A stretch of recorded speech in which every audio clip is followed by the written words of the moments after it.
Hello dear, how are you? I hope all of you fine.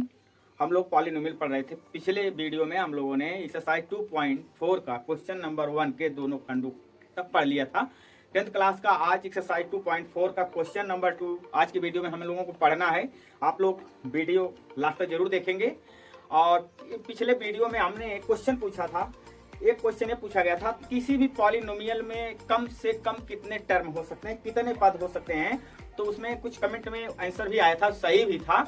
तो कम से कम किसी भी पॉलिनोमियल में जो टर्म होते हैं वो एक टर्म हो सकता है, कम से कम एक टर्म हो सकता है। और एक क्वेश्चन और पूछा गया था, किसी पॉलिनोमियल में न्यूनतम घात कितना होती है, यानी किसी पॉलिनोमियल की सबसे कम घात अगर पूछी जाए तो कितना होती है। तो सबसे कम घात जो होती है, न्यूनतम घात होती है 0। कोई पॉलिनोमियल हम ऐसा लिख दें जिसमें वेरिएबल क्वांटिटी ना हो, मतलब अचर पद ही हो। जैसे मान लीजिए पॉलिनोमियल हम लिख दिए 2, इसमें एक पद है, एक ही टर्म है, और इसमें जो वेरिएबल क्वांटिटी है उसकी घात जिससे x की पावर 0 है, तो इसको हम 2 ही लिखेंगे। और इस कंडीशन में इसकी पावर 0 है, 0 से कम, यानी किसी पॉलिनोमियल की न्यूनतम घात जो होती है वह 0 होती है, 0 से कम नहीं हो सकती। अधिक के लिए कुछ कहा नहीं जा सकता है। तो आज के वीडियो में चलिए क्वेश्चन नंबर 2 देखते हैं।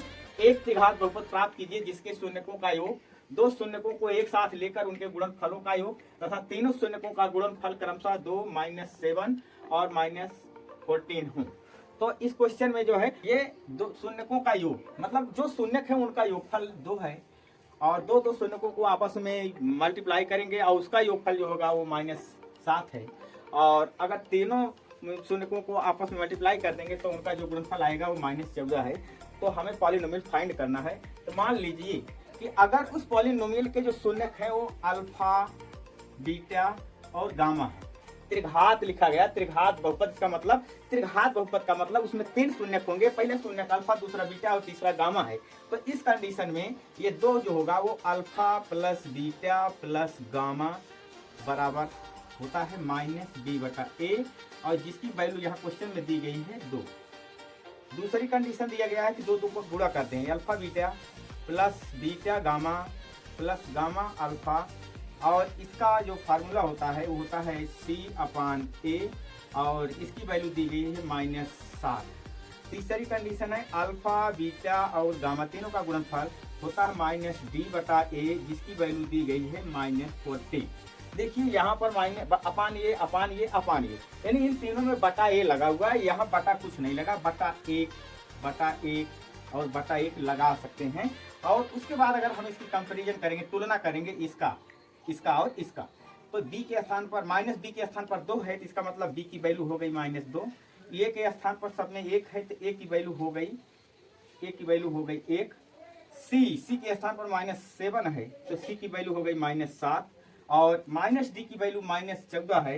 तो इस तरह से d की वैल्यू माइनस हट जाएगा, हो जाएगी 14। अब जो हमारा आंसर निकालना है उसके हिसाब से लिखेंगे अभीष्ट त्रिघात बहुपद।